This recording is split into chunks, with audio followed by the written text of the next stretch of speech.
People that have followed my channel for a while could probably be out of the loop when it comes to this.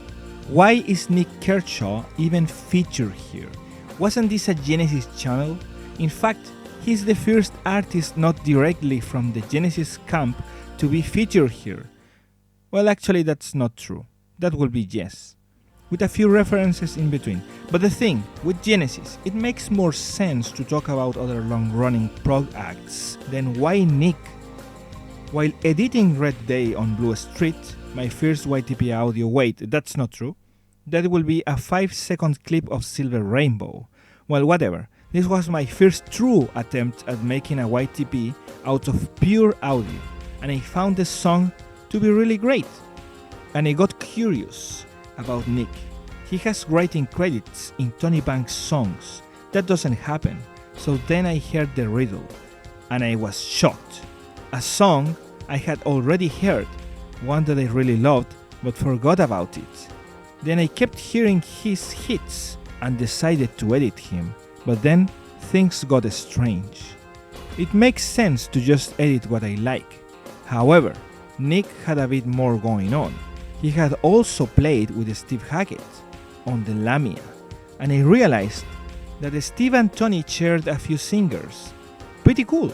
And I also learned that Nik is a Genesis fan, so his discography has to be weirder, right? One thing that does help is that his music videos are excellent. They always feature something weird going on, and that got my imagination going. How do I mix it with Genesis? And the things started appearing. A shot in Wouldn't It Be Good reminded me of Calling All Stations.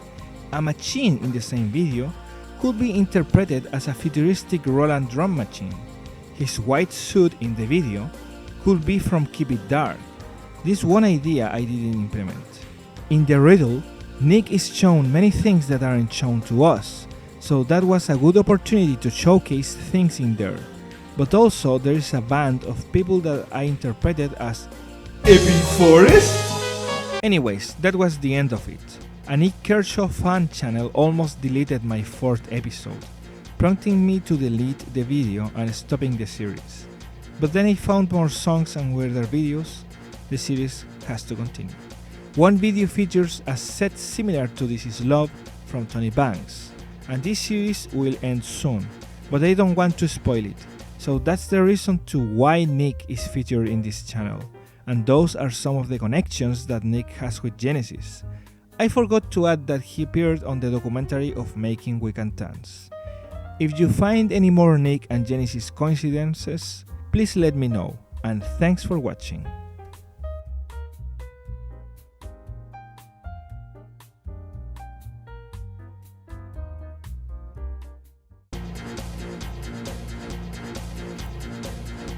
Is Nik 8 cursed? My computer is about to die rendering this.